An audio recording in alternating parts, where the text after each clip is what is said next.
नमस्कार। आज के वीडियो में आप सबों का स्वागत।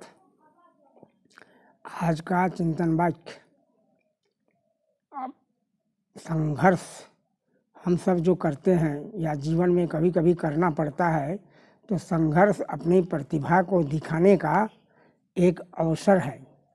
इसलिए संघर्ष करने में पीछे नहीं रहना चाहिए। आप संघर्ष कीजिए, आपकी प्रतिभा झलक उठेगी।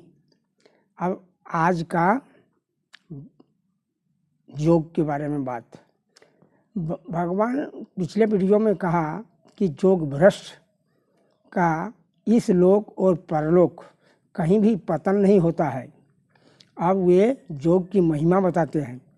रिद्धि सिद्धि आदि को पाने के लिए लोग दुख सुख सहते हैं, भूख प्यास सहते हैं, सर्दी गर्मी को भी सहते हैं, रात अंधेरा कुछ भी नहीं देखते हैं, बरसात को भी सहते हैं और नाना प्रकार का कष्ट करते हैं।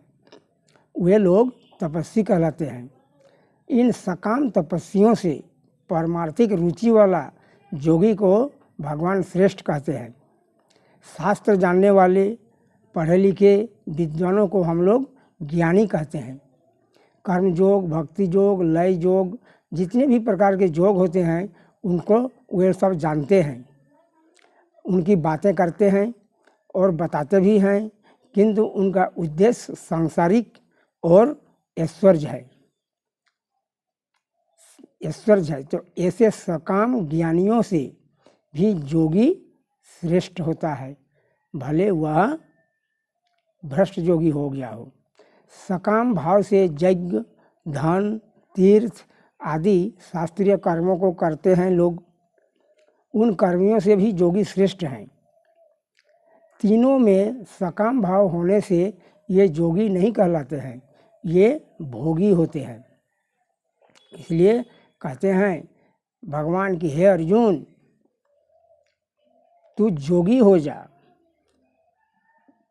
अभी ऊपर में जो तीन प्रकार का कहा गया, एक होते हैं शास्त्र जानने वाले, एक होते हैं जिनको ज्ञानी कहा गया है, एक होते हैं तपस्वी, और एक सांसारिक लोग धर्म कर्म कांड जान तान तपस्या तीर्थ भ्रमण आदि करने वाले।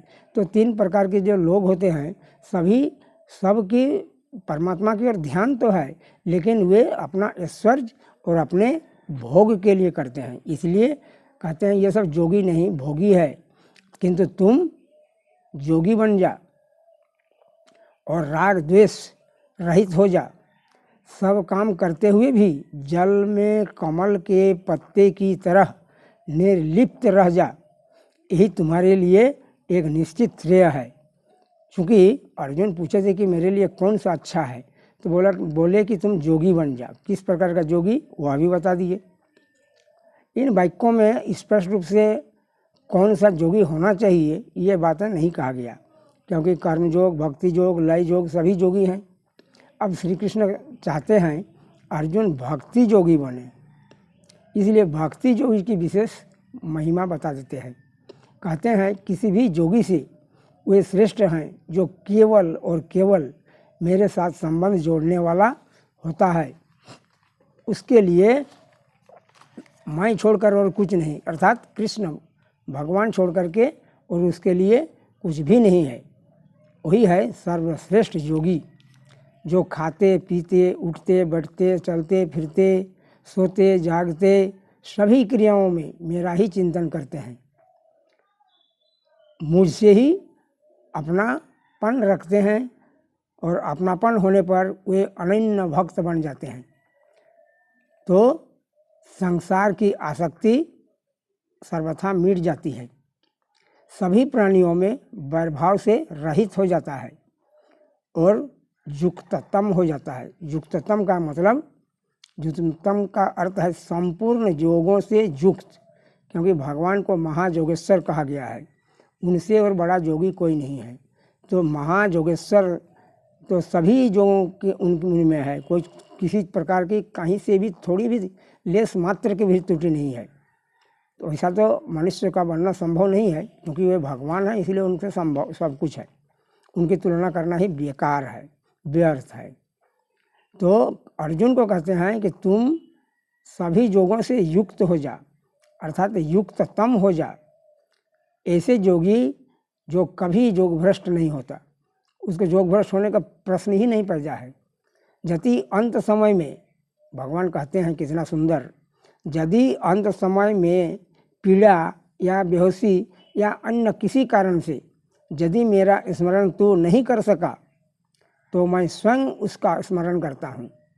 अर्थात युक्ततम योगी जो होते हैं, यानी जो जिनके लिए भगवान ही सब कुछ है, वो भगवान छोड़कर कुछ नहीं जानते हैं। 24 घंटा भगवान ही भगवान उनके मन में है, अंतरात्मा में है। तो बोलते हैं ऐसे लोग यदि मृत्यु के समय, अंतिम समय में किसी कारण से भगवान को याद नहीं कर पाए तो भगवान कहते हैं कि मैं स्वयं उन्हें याद करता हूँ। अब यहाँ श्रेष्ठ योगी को, भक्ति योगी को सर्वश्रेष्ठ कहने से ऐसा लगता है कि दूसरे जितने योगी हैं उनमें किसी प्रकार की पूर्णता में कमी है, कुछ न कुछ कमी रहती है, लेकिन बात ऐसी नहीं है। भगवान अवश्य श्रेष्ठ कहते हैं, लेकिन बात वैसी नहीं है।